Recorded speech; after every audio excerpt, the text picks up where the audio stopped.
ॐ योऽपाम् पुष्पम् वेद पुष्पवान् प्रजावान् वशुमान् भवते चन्द्रमा वा अपाम् पुष्पम् पुष्पवान् प्रजावान् वशुमान् भवति य एवम् वेद योऽपामायतनम् वेद आयतनवान् भवति अग्निर्वा अपामायतनम्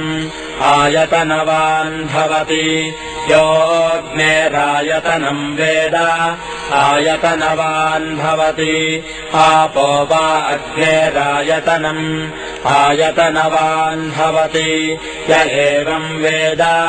योऽपामायतनम् वेद आयतनवान् भवति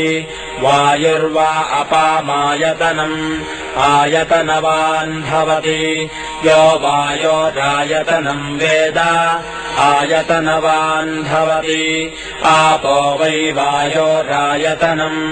आयतनवान् भवति य एवम् वेद योऽपामायतनम् वेद आयतनवान् भवति असौ वै तपन्नपामायतनम् आयतनवान् भवति योऽमश्यतपत आयतनम् वेद आयतनवान् भवति आपो वा अमश्यतपत आयतनम् आयतनवान् भवति य एवम् वेद योऽपामायतनम् वेद आयतनवान् भवति चन्द्रमा वा अपामायतनम् आयतनवान् भवति यश्चन्द्रमस आयतनम् वेद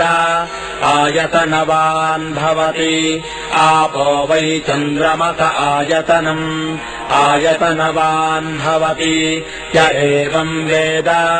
योऽपामायतनम् वेद आयतनवान् भवति नक्षत्राणि वा अपामायतनम्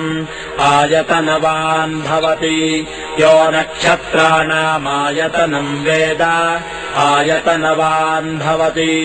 आपो वै नक्षत्राणामायतनम् आयतनवान् भवति य एवम् वेद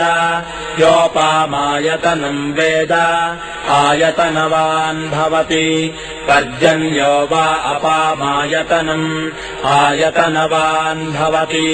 यः पर्जन्यस्यायतनम् वेद आयतनवान् भवति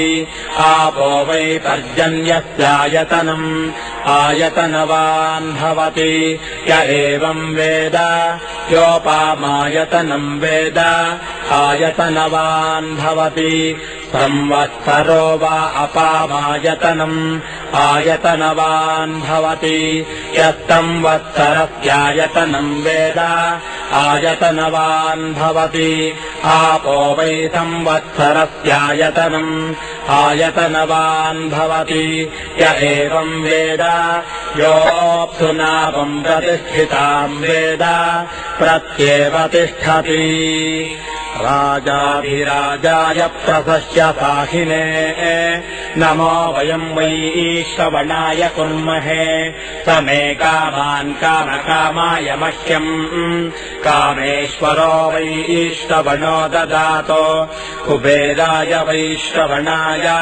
महाराजाय नमः।